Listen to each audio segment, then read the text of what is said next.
Today on Rappler, 113 people are arrested for selling illegal firecrackers on the eve of 2013.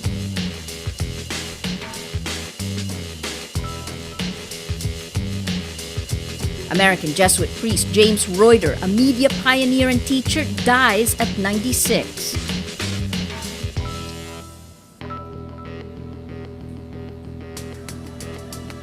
And the clock is ticking for U.S. lawmakers to reach a budget deal as the fiscal cliff looms.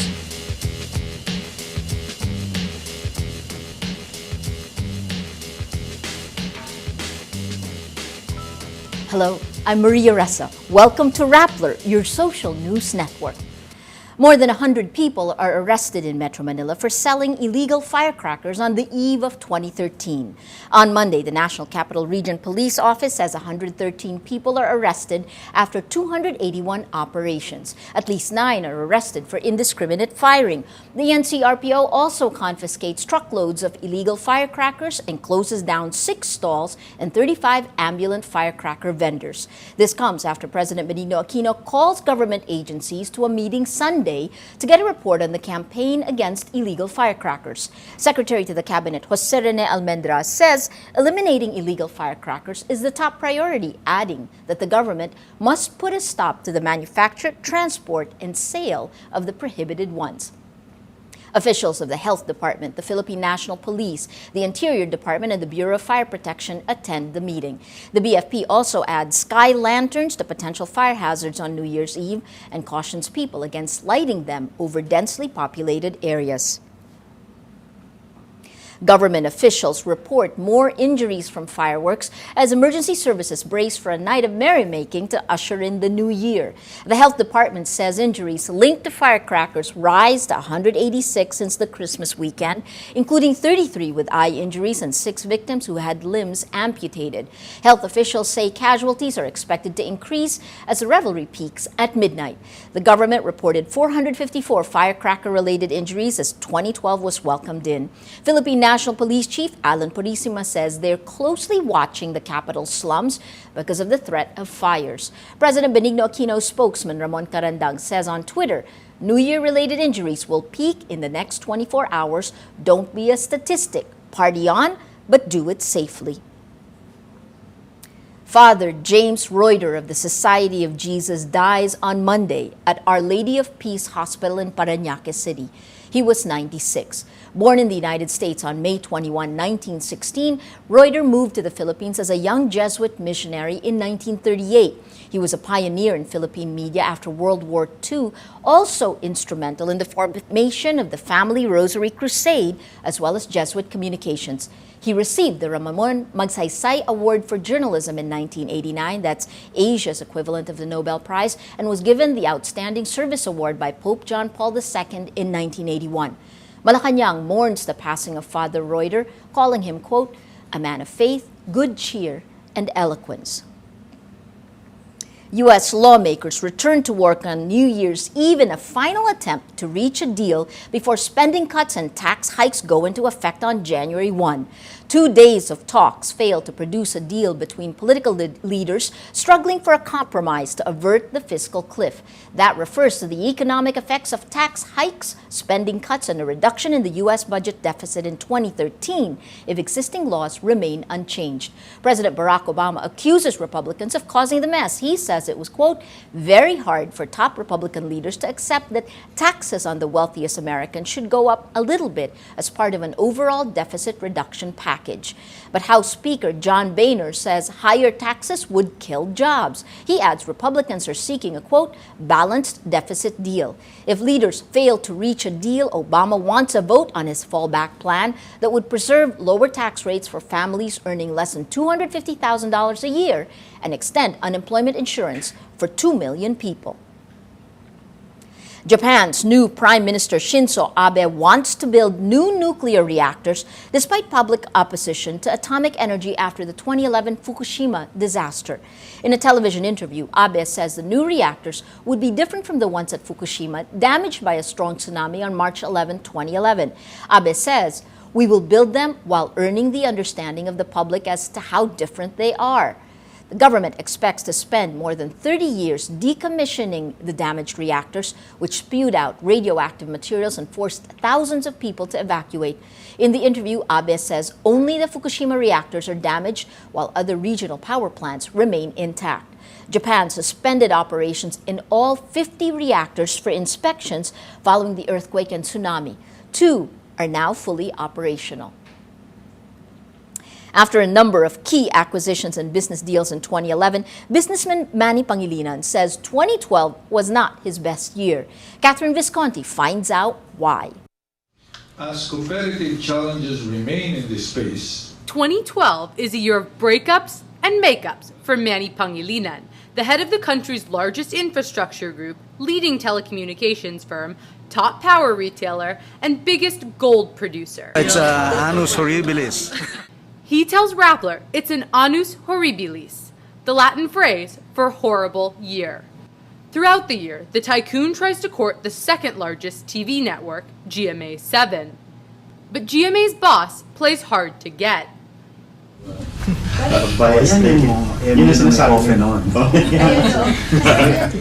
In October, acquisition talks fail.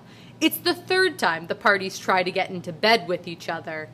Clearly, this relationship is complicated. Recently, GMA chair Felipe Gozon says he's open to another offer. One of Pangilinan's managers jokes they should send roses. In the meantime, Pangilinan will be investing more in his current flame, the third biggest TV network, TV5, which he bought in 2009. The network has lost at least 8 billion pesos since then. Another place Pangilinan is not feeling the love is from government. It slapped a 1 billion peso fine on his mining firm Philex for a tailings spill after heavy rain. It's severe. It's substantial as well. You know, nature acting on its own or on her own really. We believe caused a particular accident. Yeah, it's unfortunate. It's something we did not foresee nor. This blow comes after the Aquino government issues a mining policy that spells uncertainty for Philex's future. At the same time, Pangilinan's Metro Pacific is also at a standstill on 3 major projects that require final government approval. The country's longest toll road, the Subic-Clark-Tarlac Expressway, the Metro Rail Transit Line 3 project, and the connector road between the North Luzon and South Luzon expressways. The status of these projects? Complicated. But that's not all. This year, the tycoon's relationship with his alma mater, Ateneo, turns rocky. In September, he parts with the university, citing differences over issues like mining and reproductive health. The next month, he cozies up to Ateneo's biggest rival, the University of the Philippines, with a 5 million peso donation. But barely 2 months after the breakup, Ateneo wins him back. Current status? In an open relationship. But it's not just business and basketball that's been a pain. There's also politics. Pangilinan was dragged into a word war in the Senate. Senator Antonio Trillanes claims Pangilinan fueled anti-Chinese sentiments with the country's foreign secretary to further his own business interests. Pangilinan calls the senator a liar. Fuming, he says he'd rather go back to Hong Kong, the home base of Metro Pacific. But Pangilinan is heavily invested in the Philippines economically and emotionally, and it doesn't look like he will leave. Well, we're business people, right? So, as in most cases, people will look for the hospital places to invest in. Hopefully, 2013 will be a new chapter. He says he learned one important lesson from the trials of 2012. Patience. Catherine Visconti, Rappler, Manila. Well, let's now look at Rappler's Wrap for today, a list of the 10 most important events around the world you shouldn't miss.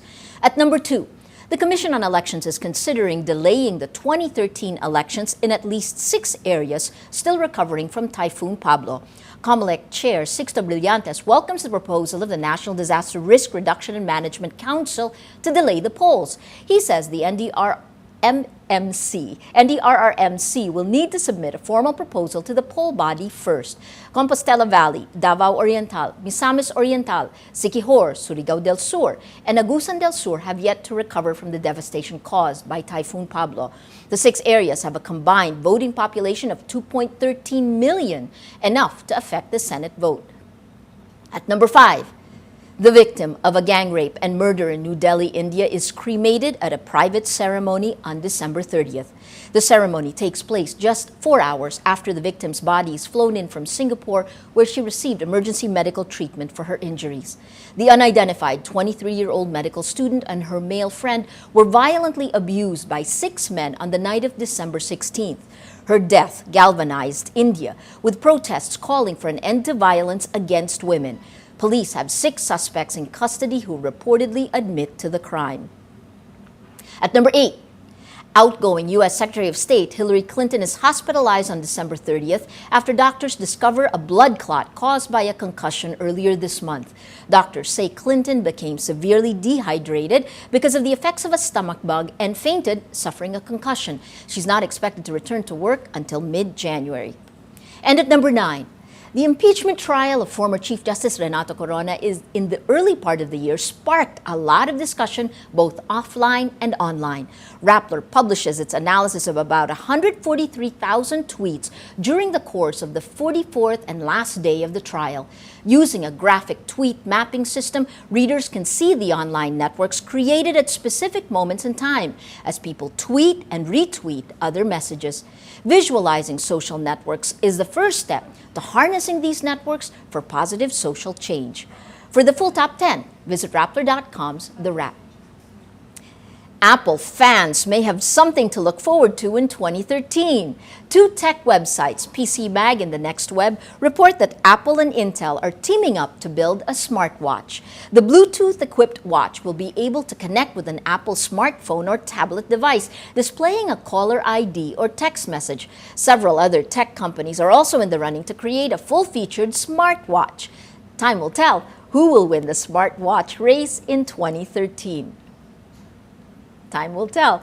Every story on Rappler has a mood meter which gives you 8 emotions to choose from. Click how you feel and your vote comes down to the mood navigator in the middle of the front page, which crowdsources the mood of the day.